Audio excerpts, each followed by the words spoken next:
Bismillahirrahmanirrahim. We're back with another in context. We decided today to talk about West Africa. Today is November 2nd, by the way. We're going to start with Sudan, but how can you talk about Sudan without talking about Mali, without talking about Niger, without talking about Burkina Faso? All these countries in West Africa are linked, their crises are linked, but it's also an area of the world where I personally don't know nothing about. So I'm eager to hear what you have to say. I'll leave it to you. Bismillah ar-Rahman ar-Rahim.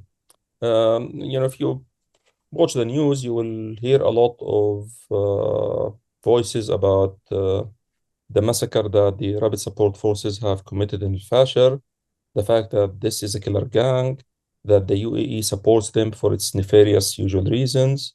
But I'd like us to pan out and try to understand the context of this. It is true that the Rapid Support Force is a mercenary, nasty force with a horrible history. They have a long-running history of more than 20 years of committing massacres, theft, and all kinds of horrible crimes.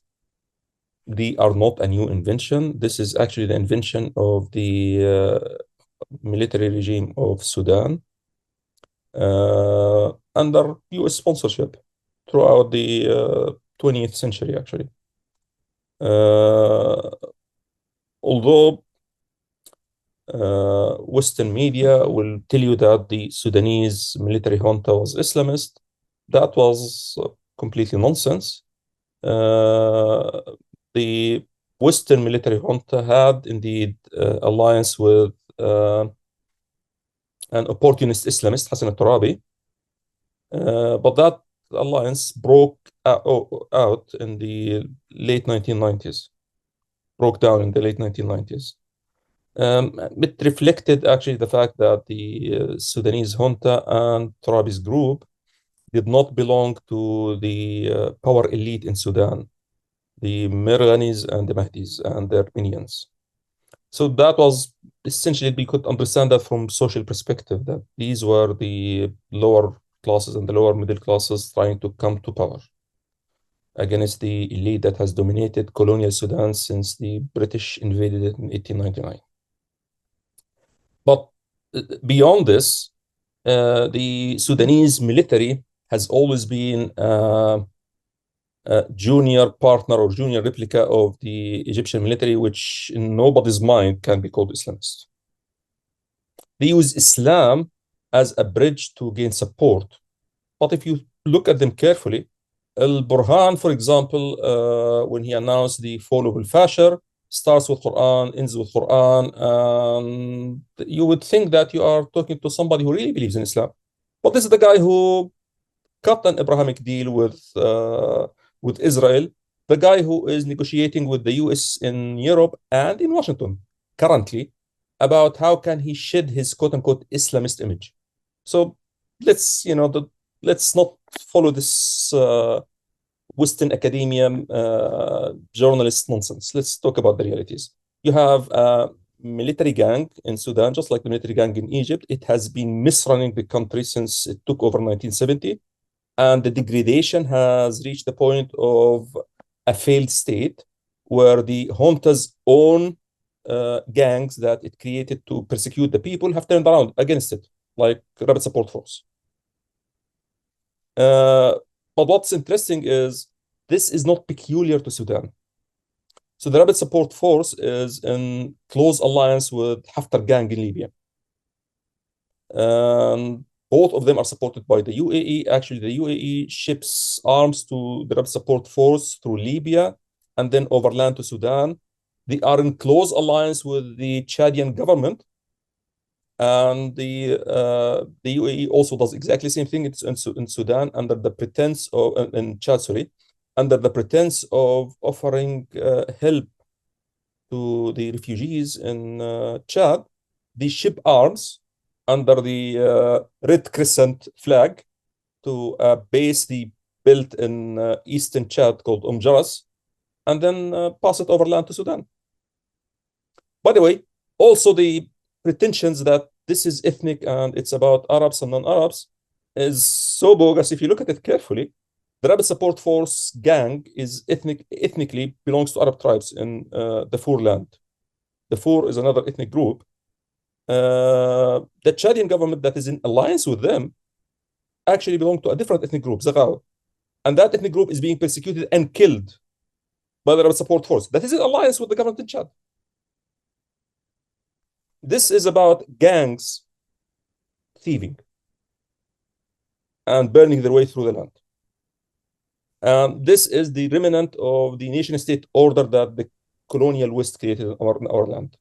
So what we have is a dystopia, the actual result of more than a century of colonialism. By the way, in addition, the Chadian government is just a French colony. Yes, the French army withdrew earlier this year from Chad, but that was part of a withdrawal of French army from all of Africa because France is reducing its costs.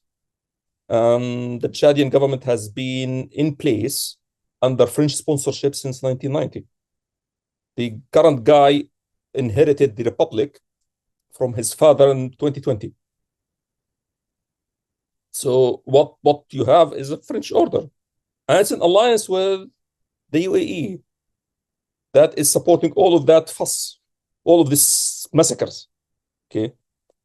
In addition, to realize how the whole order is breaking down, some of the killers who man RSF actually come from related tribes all the way in Niger, which is beyond Chad, to the west of Chad. And in there you find that the order is also shaking. Beyond them is Mali, where the order has already collapsed. The nation-state order has already collapsed under rebellions from Tawarikh and Fulani tribes who are officially called Qaeda. But these are people with long-term grievances against the nation-state that has ignored them and stolen them. So what you have is the nation-state order in the stretch of mid-Africa, between the North Africa and South Africa stretches, that is collapsing. The nation-state in all of these countries is coming down. Burkina Faso also is coming down. It's part of this part of this picture, with Fulani is also angry at the government that ignores them. So what you have there is a complete collapse. And within this collapsed order, you have people who are trying to defend themselves genuinely. You have people who are being called Al-Qaeda, and sometimes they adopt this name, and then the local minions of the West start banging the drums of, oh, we are scared, the crazy Islamists are going to govern us. You West, please come protect us. Because they want to continue the client relationship. The only problem is it's not coming. Because the West has other things, other fish to fry. The West is afraid of China, and they are trying to protect their interests by trying to stop China. And that means they have to husband the resources. Also, the US is scaring Europe out of Russia, so Europe has to protect its resources, husband its resources to defend against Russia. So as a result, the nation-state order that they created is not being maintained. And that's why we have these failed states, because the colonial order is not being maintained.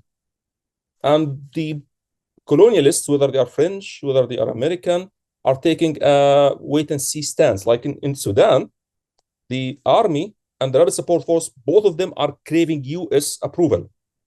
And the US stays above the fray and say, well, who is going to give us a better deal? Let the pot boil, and let's see what comes to the top until something we like comes to the top. If something that we don't like comes to the top, we just kick it. I think that a lot of the Western media's focus on this is trying to really play up this Islamist dimension to this, but in reality, this is, as we talked about earlier, it really is more of a criminal gangs and reflective of the failure of the nation state, the lack of meaning of most of these borders that were drawn artificially anyways, and it has very little to do with actual deeply held religious doctrine, right?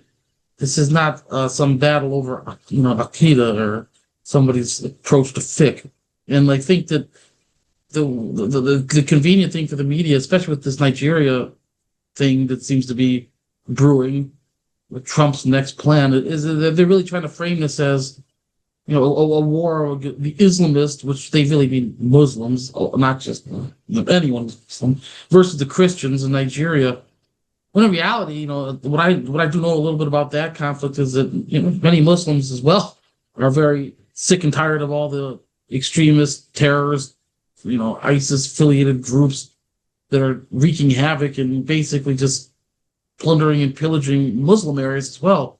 I was actually reading somewhere that more Muslims have been killed by these groups than Christians in Nigeria.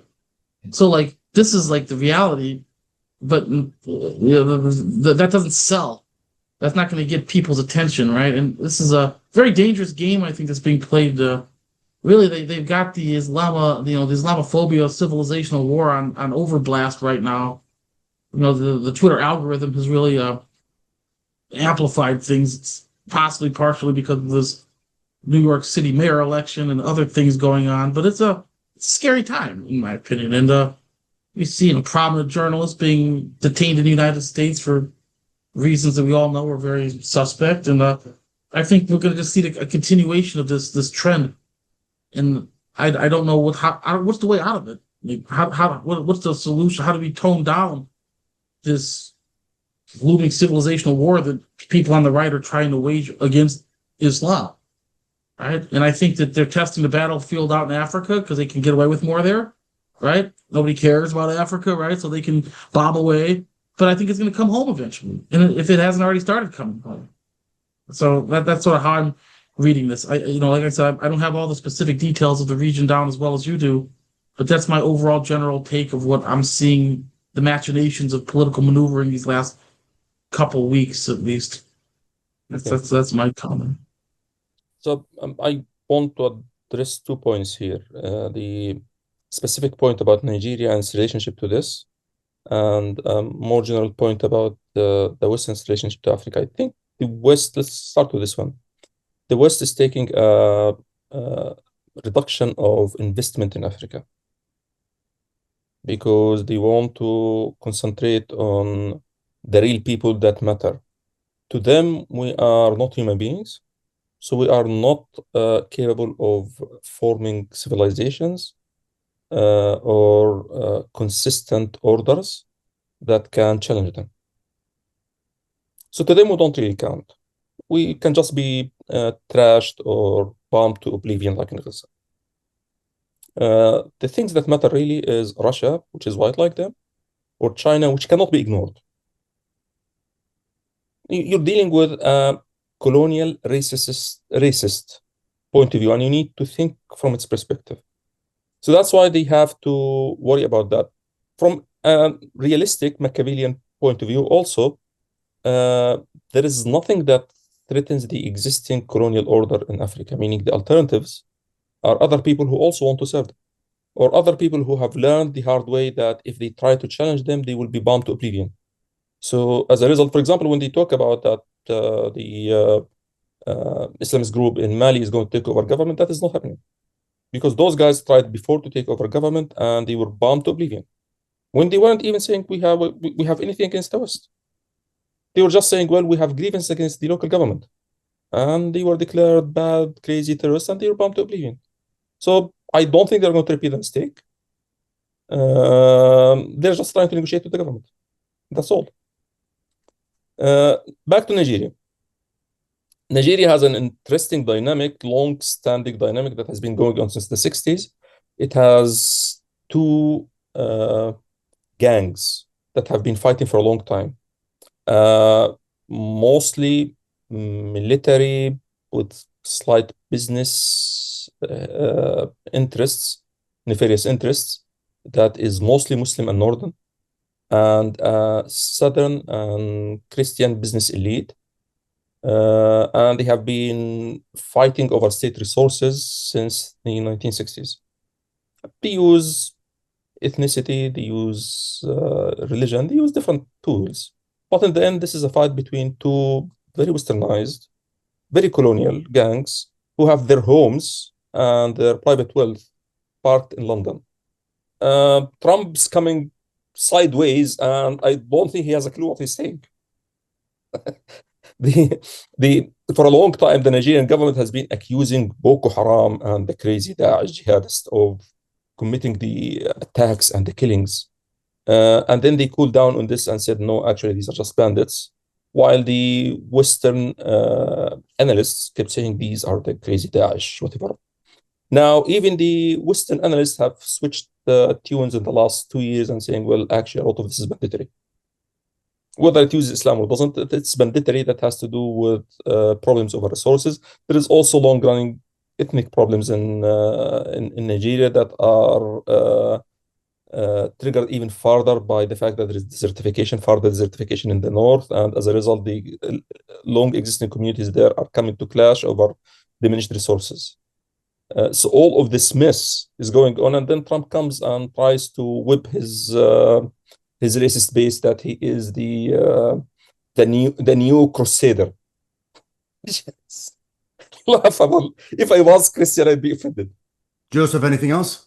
No, I mean, like I said, I think you sort of laid out a very nice outline of sort of what's going on in the region, and it'll be interesting to see what happens over these next few weeks. And it's really hard to predict any of this stuff right now because there's so many things going on behind the scenes with Trump himself, whether it's his health, which is something that I still think is a much more serious issue than the media's leading on, or whether it's Epstein files, which we know are looming, or this New York City election, which is I think it's a real stick in the eye to Trump if what happens, right? If Mamdani wins. So it'll be interesting to see how the reaction is.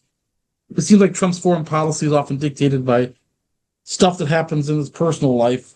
You know what I mean? That's really sort of one of the things I get. A lot of his snap decisions, I think, are not necessarily deeply calculated. I don't know. Maybe I'm wrong. That's sort of my take. Yeah, there is a certain short-termism in the positions taken by Trump and his administration. Yesterday morning, the war secretary was preaching to Southeast Asia defense ministers that China is a bad monster that is trying to colonize you. We are good colonial power that can protect you. Come under our wing. That was in the morning. In the evening, he walked back his statement saying, we are buddies with China, because it seemed that Trump blasted him because that would look bad after all the rosy statements he made coming out of the meeting with Xi, the president of China. So it's very nice to watch the empire making fun of itself. All right, I think we got it. Thank you for the context. Thank you very much. Yeah. Jazakallah khair.